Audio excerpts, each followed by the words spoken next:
My mission for 2025 was simple: wheelie every bike imaginable.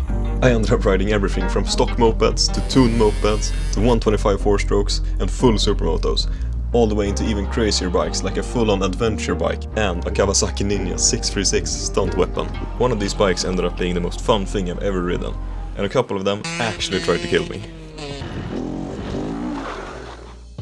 I'll be rating every bike on a system I just made up. Wheelie factor. How easy it is to lift, how controllable the power feels, and how fun it is to wheelie the bike in general. For example, this 350 4-stroke supermoto gets a high rating because it's really easy to lift and the power is very smooth and controllable. While this moped gets a middle rating because it's hard to lift and keep up, but it's extremely fun to wheelie mopeds like this, so that makes up for some points. I'm going to begin by showing the lowest scoring bike, and then you'll need to stay till the end to find out what some of the absolute best bikes for wheelies looks like. It might not be what you expect. So, as expected, first out is my very own bike, my 2007 Yamaha DT50. This is the completely stock moped that I learned wheelies on in the beginning of 2023. But since then, lots have changed. When you spend more than 2 years on the same bike, you end up being pretty decent at riding it.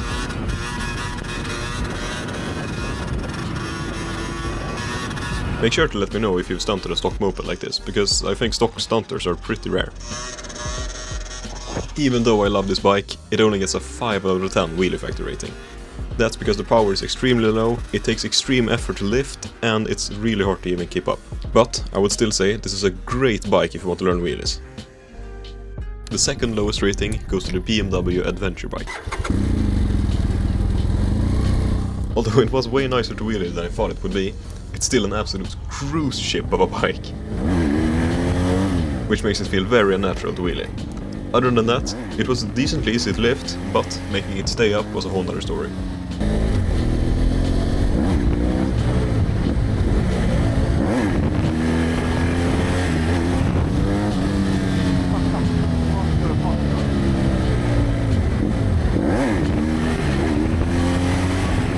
I must say I feel pretty badass riding an F800 like this. But it still only receives a 6 out of 10 wheelie factor rating, because of the scariness due to its massive weight, and honestly there's a lot of power to manage, which at this point I really wasn't used to. Next on the list is a bike that I honestly can't really rate fairly. Det kommer ju genuint bra. Det kommer det? Ja. But I'll tell you my experience with it so far. This is a Kawasaki Ninja 636 stunt bike that belongs to Mr. Impa Stunts.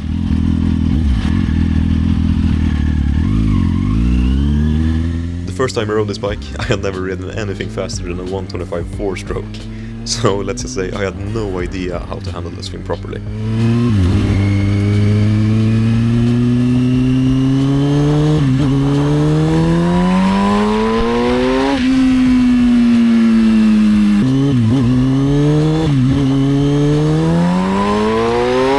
All I knew back then was that this thing was an actual spaceship, and I was way too afraid to even try to wheel it.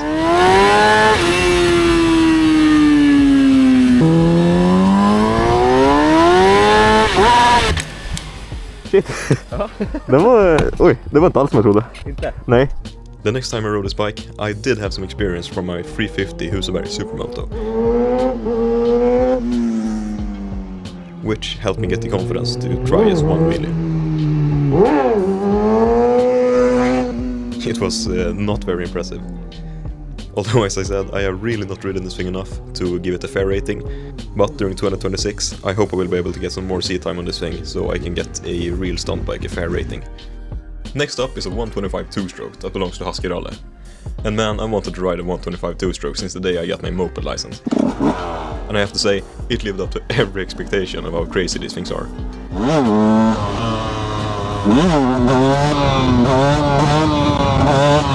While I did get used to the power band after a while, it still took way longer than most other bikes.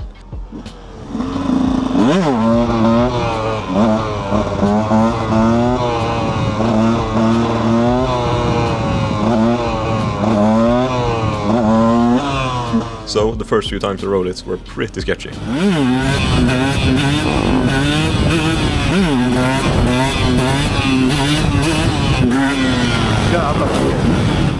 Overall, it's a very nice bike, but as someone who came from 4-strokes, it was pretty difficult to adapt to. Therefore, it gets a 7 out of 10 wheelie factor rating. What? This is a bike you might have seen before from this reel on my Instagram. A 300cc 2-stroke.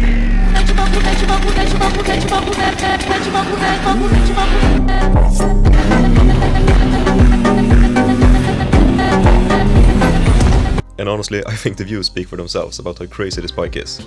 Of course, it's a legendary. 300cc 2-stroke. This is 2022, I'm pretty sure.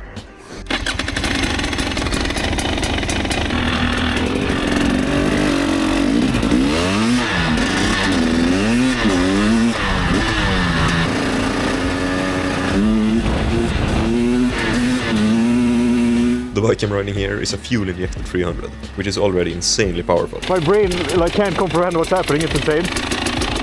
It's actually light speed. I don't think I was at full throttle once. And this thing is like twice as fast as a 350. That's actually insane.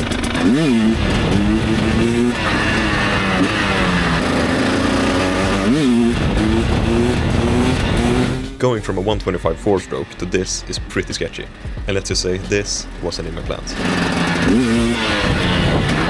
After I had gained some experience on my Husker, I felt I was ready to go back to the 300, so I bought my own.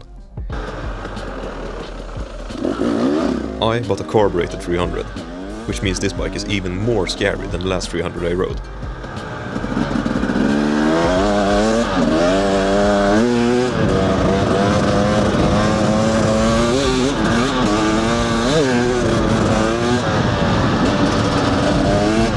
Riding the power band on this thing is actually unbelievable.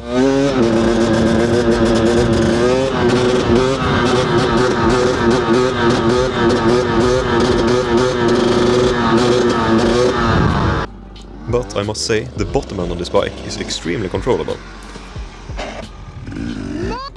It's also extremely easy to lift, obviously. And just the fact that it's so fun to ride a big 300 like this makes this bike score an 8 out of 10 wheelie factor rating.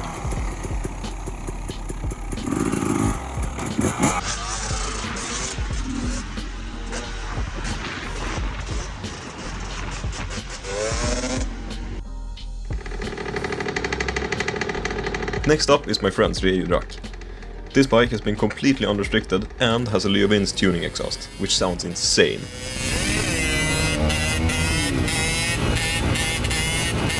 This bike is a million times better to wheelie than my Yamaha was. This doesn't take nearly as much effort and it actually wants to stay up in the wheelie. Because of that, this bike actually scores an 8 out of 10 in wheelie factor rating.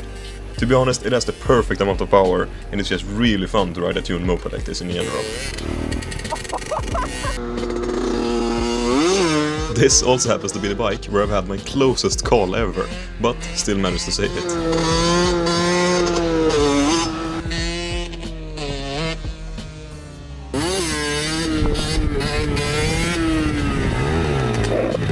Next on the list is a bike you might recognize if you watched the channel for a long time. This is my very own Aprilia RX125 4-stroke. This is the bike on which I've learned most of everything I know about wheelies on, so this bike means a lot to me. But of course I will try to be unbiased in my rating. So first of all, it is quite heavy, it weighs 134 kilos, which makes it really hard to lift at any speed higher than like 10 kilometers an hour, as you can see here. The technique you have to use is kinda ridiculous, here it is. And also because it has 15 horsepower, it really struggles to stay up in the air sometimes, as you can see in this clip right here. But it makes up for those 15 horsepower by being extremely controllable. The throttle on this thing is like nothing I've ever felt, it's so smooth and so predictable, it's actually insane. A perfect clip that shows just how smooth this thing is this clip right here. I'm using my left hand to control the throttle while in a wheelie. If you've ever seen that before, let me know, because I certainly have not. My Aprilia is what I would call the perfect first bike for anyone to learn wheelies on. You can go from a complete beginner to a seasoned stunter in a really short amount of time on this bike. That's why, even though it lacks power, it's really hard to get up and it doesn't really want to stay up, this bike still gets an 8 out of 10 wheelie factor rating, just because of how insanely smooth it is and how friendly it is to beginners to learn wheelies on. So if you want to learn wheelies, this bike right here is definitely the best choice out of all the ones in this video. Let me know if you want to see more of this bike on the channel, because I still own this bike and I love to ride it, so if you want to see more videos, make sure to let me know in a comment down below.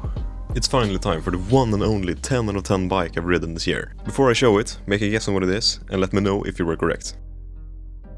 My own Husker FE350 is the best bike for wheelies I've ridden this year. Even me, who came from riding a 125 4-stroke, had no problem adjusting to this thing and doing wheelies on it the first day I rode it. You can see I still have my practice driver's vest on, which means I didn't even have my license yet and I was doing wheelies like this. So, what makes this bike a 10 out of 10? First of all, it has a super predictable power output. In fact, it's so predictable that once, it made me overconfident, which led to my worst crash ever.